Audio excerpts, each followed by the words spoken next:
అందరికీ మరణతండి. బాగున్నారండి?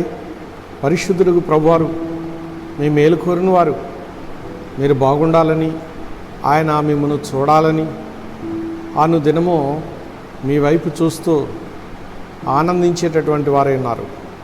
ప్రియులారా, మీరు ఆయనను తలంచి ఆయనకు ఆనందం కలగజేసి ఆయన ఆశీర్వాదాలు పొందుకునే వారికి ఉండాలని ప్రభు పేడ మీకు తెలియజేస్తూ, ఇదిగో ఈ లేఖనాన్ని మనం ఒకసారి ధ్యానం చేసుకుందామని మీతో చెబుతూ ఉన్నాను. ప్రియులారా, కీర్తన గ్రంథము 12వ అధ్యాయము 5వ వచనాన్ని మనం చూసినప్పుడు, రక్షణను కోరుకుని వారికి నేను రక్షణ కలుగజేసేదను అన్నారు. ఇక్కడ అంటే భూలోకంలో ఉన్నటువంటి మానవులకు రక్షణ అవసరము గనుక, రక్షణ మానవులకు అవసరం గనుక దేవుడు రక్షణను కలుగు చేస్తానంటున్నారు. ఎవరికి? కోరుకున్న వారికి మాత్రమే.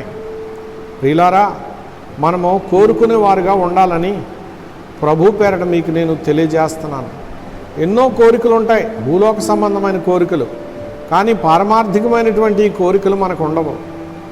దేవా మమ్మను రక్షించుమని మనము పారమార్థికమైనటువంటి కోరిక అంటే శాశ్వత కాలము నీవు రక్షించు, నీతో మేము మాతో మీరు ఏకమై ఉండులాగును రక్షించు అనేవారు లేరు ప్రియులారా.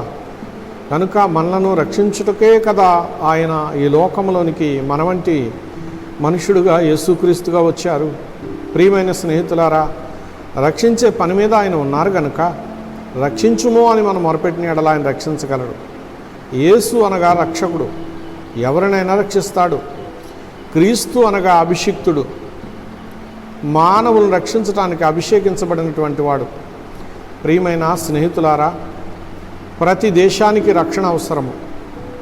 అంటే శత్రువుల నుంచి రక్షించుకోవడం, అలాగే మనిషి యొక్క శరీరాన్ని రక్షించుకోవాలి, మనిషి యొక్క ఆత్మను కూడా రక్షించుకోవాలి. ప్రియులారా, దేవుని స్వరూపమందు జన్మించినటువంటి మనము అన్ని వేళలా రక్షణ అపేక్షించిన ఎడలా ఆయన దాన్ని మనకిచ్చి మనలను వర్ధల చేయవారై ఉన్నారు. అట్టి దీవెన మనకు మన పొరుగువారికి అవసరమని దేవునికి విజ్ఞాపన చేసి కోరుకుందాం. ప్రభట్టి కృప మనకు దయచేయునుగాక. ఆమేన్. చిన్న ప్రార్థన చేసుకుందాం. మహాపరిశుద్ధుడైన యేసుక్రీస్తు ప్రభువా, నీకు స్తోత్రములు. ఇక్కడ పాఠంలో మీరు అన్నారు, రక్షణ అపేక్షించు వారికి దేవుడు దాన్ని దయచేస్తాడని సెలవిచ్చారు కదా ప్రభువా. దేవా, కోరవు నీకు కావలసిన ఊరకనే నీకు ఇచ్చేదను, ధారాళంగా ఇచ్చుటకు నా ధన్యది వస్తువులు ఎన్నో కలవన్నావు కదా ప్రభు. ఇదిగో తండ్రి, నీ పరిశుద్ధమైన కృపను బట్టి నా ప్రియ ప్రభువా, కోరిన ప్రతి వారికి నా ప్రభువా ధారాళముగా ఘనమైనటువంటి రక్షణానందాన్ని ప్రసాదిస్తూ, రాకడానందాన్ని ప్రసాదిస్తూ, శాశ్వతానందాన్ని ప్రసాదిస్తూ నీ సహవాసంలో వర్ధల చేసి మహిమనందమని మహిమాస్వరూపుడు యేసుదేవునికి అప్పగిస్తున్నాను పరమ తండ్రి. ఆమెన్. పరమ దేవుని కృప మనకు తోడయుండును గాక. ఆమెన్. మరణాతండి.